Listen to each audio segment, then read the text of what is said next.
Hello, my name is Stefan Fink, and we'll be looking at resistance to change. So let's dive in. Resistance to change is a lack of employee support that ranges from low engagement to, you know, active attempts to derail a program, project, or initiative. It is generally considered to be a common organizational behavior that has several root causes. Now, it's not possible for an organization to change in meaningful ways unless employees believe differently, think differently, and behave differently. So, in a sense, they will have to change as well. Well, change is said to be inevitable. Well, so is the resistance to it. There is a resistance to change because individuals are afraid to leave their comfort zones.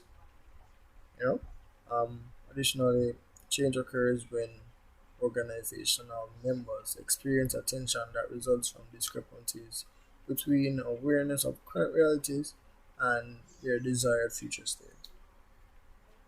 Alright?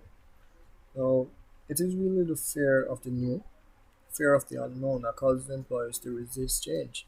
However, among these reasons are many other causes for resistance to change, which we'll get into real soon. But before we do so, let's look at the face of resistance, the form taken to portray resistance.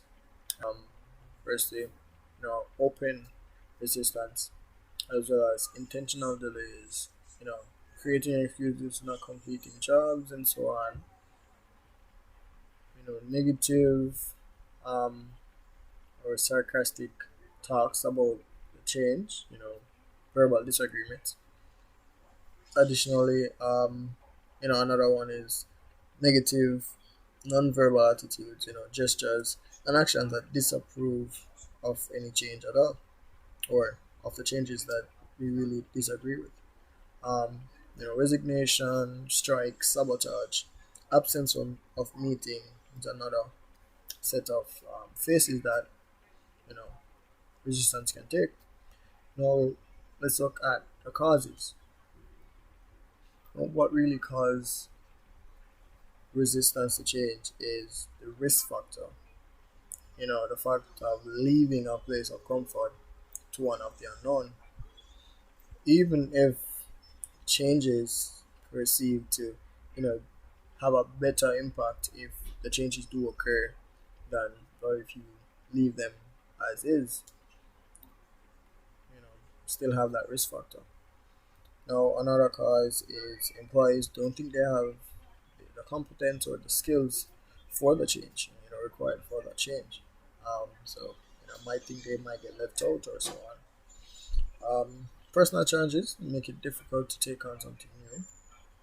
Also, interference with need fulfillment, selective perception, habit, and personality. Inconvenience of loss of freedom, being able to move as free or live as freely as you were as it relates to the organization, having more work to be done. You know, Also security in the past. As I said, the whole comfort zone. Leaving that place to be able to do something else you're not so sure about. You but for the running of the organization, for it to be able to follow suit, we definitely have to overcome these resistance to change.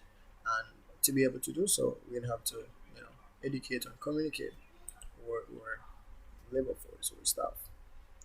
Also get them participating and being involved in the change, in the movement. Let them feel like they're a part of it. Facilitation and support. Providing that adequate help for them to, that yes, you're a part of this and we need you to go ahead and get this done. Also negotiation and agreement, you know, being on the same page.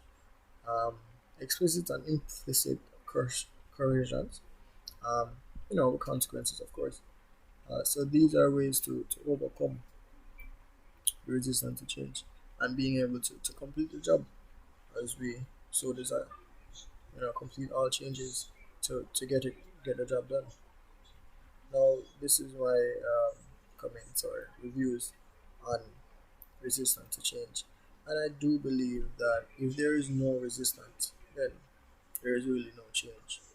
Everyone has to, take their own time to grasp everything within a change, especially when you're coming from a place of known to unknown. No one is really just going to, grab from one spot to the other without really knowing what's going on, especially when they're comfortable. So yeah, that's my take, and thank you for watching.